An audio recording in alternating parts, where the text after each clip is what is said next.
இவர் ஒற்றுமைப்படுத்துறேன்னு சொல்றாரு. இவர் தானே வெளியேற்றினாரு டிடிவியை. இல்ல இப்ப என்னன்னா இவங்க 3 பேரும் ஒண்ணு சேர்ந்துட்டாங்களா, ஒற்றுமைப்படுத்துறான்னு கேள்வி வச்சது. இப்ப அது இணைஞ்சிட்டாங்களே. ஒற்றுமைப்படுத்துறான்னு சொன்னார்ல. டிடிவி வெளியே போகும்போது இவர் என்ன பண்ணியிருந்தாரு? டிடிவி இவரெல்லாம் சேர்ந்தானே வெளியேற்றினாங்க. டிடிவி வெளியேறும்போது இவர் இருக்காருல்ல, இவர் எதிர்ப்பு தெரிவிச்சிருக்கணும், இல்லைன்னா ஏதாவது அப்ஜெக்ஷன் தெரிவிச்சிருக்கணும். 4 வருஷம் அமைச்சரால இருந்தாரு வெளியேற்றின பிறகு. ஒண்ணு, ஓபிஎஸ் அவ்வளோ பிரச்சனை பண்ணப்போ இவர் கட்சிக்குள்ள தானே இருக்காரு. ஓபிஎஸ் கட்சியை விட்டு நீக்கின பொதுக்குழுல இவரும் இருக்காரா? இவரும் சேர்ந்தானே முடிவெடுத்து பண்றாரு.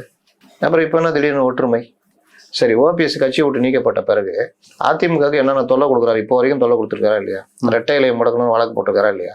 இவர் எப்படி அதிமுகவுக்கு உதவுவாரு? திமுக தானே உதவுறாரு. அவர் கூட போய் இவர் என்ன ஒற்றுமை தேவை இருக்கு? இன்னும் நான் என்ன கேட்குறேன், அதிமுக 2 வருஷம் முன்னாடி 1 வருஷம் முன்னாடி இருந்த நிலைமையா இப்ப இருக்கு? பலமா இருக்கு. என்டிஏ கூட சேர்ந்து பலமா இருக்கு. இப்போ என்ன திடீர்னு உங்களுக்கு பிரச்சனை? இதெல்லாம் அசைன்மெண்ட். பலமா இருக்கிறதுல மறுபடியும் ஒரு கல்லை பேக்கணும், எங்க செங்கலை போட்டு பேத்து எடுக்கணுன்ற வேலையில இவரை பயன்படுத்துறாங்க.